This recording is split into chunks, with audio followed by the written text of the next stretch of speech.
GFP Green Fluorescent Protein, ya'ni yashil rangda nur sochuvchi oqsil. GFP oqsili birinchi marta Equria Victoria meduzasidan ajratib olingan. Bu kichik oqsil bo'lib, 238 ta aminokislotalardan tashkil topgan. Ushbu oqsil olimlarga Nobel Prize in Chemistry 2008 mukofotini olib kelgan.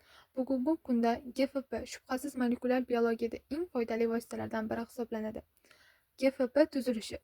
GFPning tuzilishi bitta barel shaklida bo'ladi. Ushbu barel ichida xromatofor joylashgan. Aynan xromatofor GFPning yorqin porlashiga sabab bo'ladi. Bu xromatofor 3 ta aminokislotalardan tashkil topgan.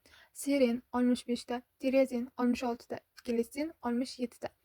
GFP qanday ishlaydi? Endi savol tug'iladi. Yashil rangni qanday ko'ramiz? Xromatofor ko'k yoki ultrabinafsha yorug'likni yutadi. Tirezin molekulasidagi fenoksi halqa qo'zg'aladi. Natijada yorqin yashil rangli yorug'lik chiqariladi. Bu jarayon fluorensiya deb ataladi. Fluorescence mikroskopiya.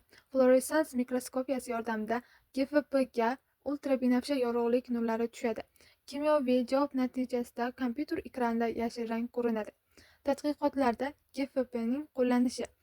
Ilmiy tadqiqotlarda GFP oqsili ko'pincha reporter, ya'ni ko'rsatkich sifatida ishlatiladi. Kelin bunga misol ko'rib chiqamiz. Biz promoterni olamiz, uni GFP geni bilan birlashtiramiz.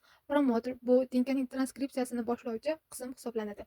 Promoter GFP bilan birlashganda gen hujayralarida transkripsiya qilinyaptimi yoki yo'qmi shuni aniqlash mumkin bo'ladi. Misol S. elegans.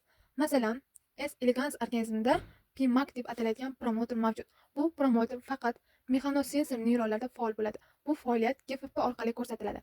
GFP xemer oqsili sifatida. GFP yana xemer oqsili sifatida ham ishlatish mumkin. Bu degani kerakli oqsil GFP geni bilan birlashtiriladi. Natijada biz fluorescence mikroskopiyasi yordamida ushbu oqsilning ifodalanishini aniqlashimiz mumkin. Xulosa qilib aytganimizda, GFP oqsili bu 238 aminokislotalardan tashkil topgan. U ultrabinafsha yoki ko'k yorug'lik ta'sirida yashil rangni chiqaradi va biologiyada genlarning ishlanishini kuzatish uchun keng qo'llaniladi.